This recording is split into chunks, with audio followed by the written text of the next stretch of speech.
The south Tripura bus owners অ্যাসোসিয়েশনের বটতলা নাগেরজোলা শাখার 35তম প্রতিষ্ঠা বার্ষিকী উপলক্ষে একগুচ্ছ সামাজিক ও সাংস্কৃতিক কর্মসূচির ঘোষণা করা হয়েছে। মঙ্গলবার সংস্থার অফিস ঘরে আয়োজিত এক সাংবাদিক সম্মেলনে এই কর্মসূচির বিস্তারিত জানান সংস্থার সভাপতি কমল দে। তিনি জানান 1 ফেব্রুয়ারি বসে আঁকো প্রতিযোগিতার মধ্যে দিয়ে শুরু হবে কর্মসূচি। এরপর 7 ও 8 ফেব্রুয়ারি অনুষ্ঠিত হবে রাজ্যভিত্তিক দাবা প্রতিযোগিতা। 14 ফেব্রুয়ারি আয়োজিত হবে মেঘা রক্তদান শিবির ও শীতবস্ত্র বিতরণ অনুষ্ঠান, যেখানে রাজ্যের পরিবহন মন্ত্রী সুশান্ত চৌধুরীকে আমন্ত্রণ জানানো হবে। এছাড়াও 22 ফেব্রুয়ারি ডক্টর শ্যামাপ্রসাদ মুখার্জির আবক্ষ মূর্তির আবরণ উন্মোচনের অনুষ্ঠান অনুষ্ঠিত হবে। এই অনুষ্ঠানে রাজ্যের মুখ্যমন্ত্রী ডক্টর মানিক সাহার উপস্থিত থাকার কথা রয়েছে। সাউথ ত্রিপুরা বাস ওনার্স অ্যাসোসিয়েশনের পক্ষ থেকে আমি প্রথমে সাংবাদিক বন্ধুদের শুভেচ্ছা এবং অভিনন্দন জানাই।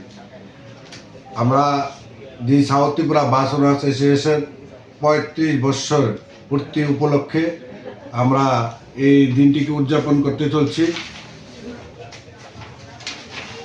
1 তারিখ আমাদের বসে আঁকো প্রতিযোগিতা, 7 এবং 8 অল ত্রিপুরা দাবা প্রতিযোগিতা আমরা করতে যাচ্ছি। 14 তারিখ মেগা রক্তদান শিবির এবং শীত বস্ত্রদান আমরা করতে যাচ্ছি। 18 ফেব্রুয়ারি স্বাস্থ্য শিবির করতে যাচ্ছি। 22 ফেব্রুয়ারি আপনারা সবাই অবগত আছেন যে আমাদের এই bus terminal doctor Shyamaprasad Mukherjee নামে হয়েছে।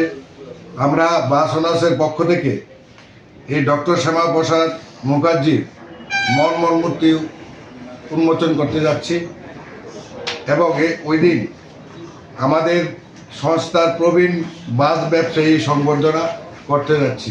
এদিনের সাংবাদিক সম্মেলনে সভাপতি কমল দেবের পাশাপাশি উপস্থিত ছিলেন সংস্থার সাধারণ সম্পাদক উত্তম সাহা সহ অন্যান্য সদস্যরা।